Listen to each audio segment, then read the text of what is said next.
Well mga idol, ang ganda ng tres na binitawan dito ni Luka Doncic mga idol. Halos consistent yung mga tira ni Luka mga idol sa labas, no?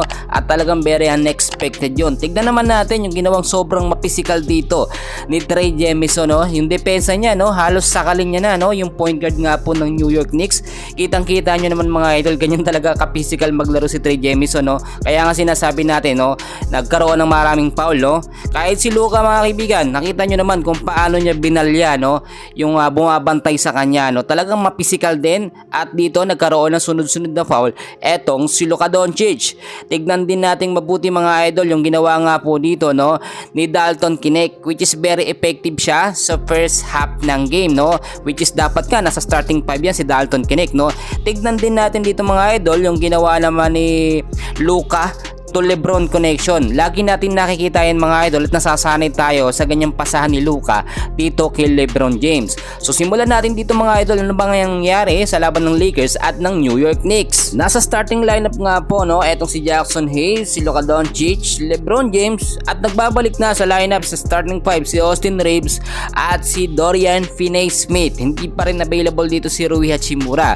So ano nga bang nangyari kung bakit bumaliktad ang sitwasyon? Kung titignan nyo mga idol, lamang naman na sana ang Lakers, no, nung first quarter pa lamang. Kung titignan nyo, 31-27. Medyo hirap ang Lakers na makatambak o makaangat ng 2 digits na score dito nga po sa New York Knicks, no. Ang lakas ng depensa.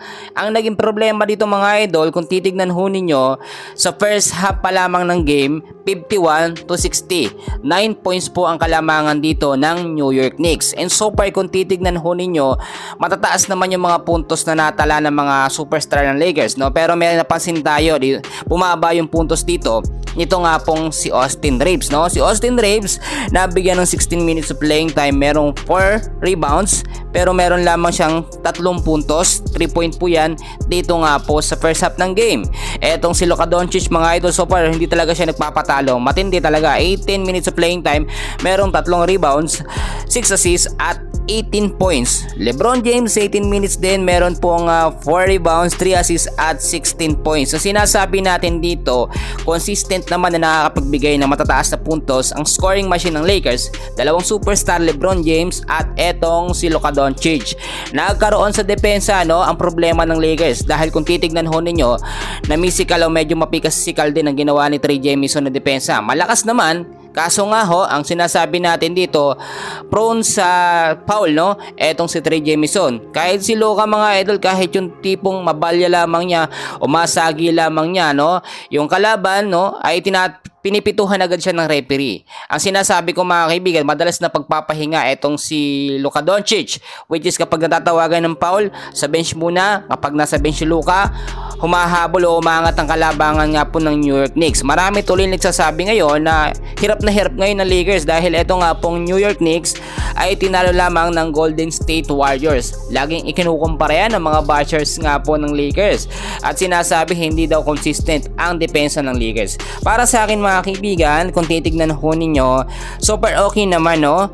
Halos wala rin naman nagbago sa starting 5. Etong si Austin Reeves, pinalitan niya si Gabe Vincent, pero hindi naman nagmamatter yan, no, dahil nga po etong si Austin Reeves hindi pa bumabalik yung kanyang galing, no, dahil ang last game niya na injury siya, nawala yung chemistry niya at momentum sa paglalaro, no. Kailangan talaga balik sa mga practice ganyan at kasama yung team. Si Luka Doncic, LeBron James, wala tayong masasabi. Medyo di kita nyo naging score dahil kung titignan ho ninyo sa third quarter, under 5 minutes of playing time, 63-74. Lamang ng 11 points po, no, etong New York Knicks.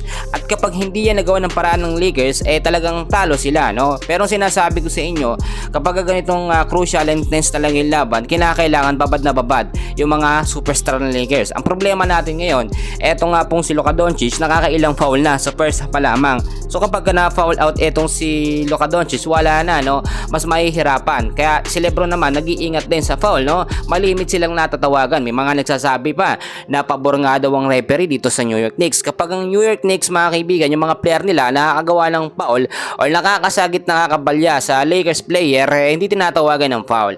Parang sinasabi ng ilan dito parang medyo may pagkalutong laban. Hindi naman natin sinasabi na porkit nahirapan ng Lakers lutong laban na agad, no. Lagi ko sinasabi sinasabi sa inyo na bilog ang bola, may mga pagkakataon talaga na hindi pumapabor lagi-lagi, no, or always dito nga po sa Lakers ang game. So far maganda naman yung naging laban, consistency is the key, and may mga update pa tayo mamaya. Please huwag kakalimutan mag-like and subscribe.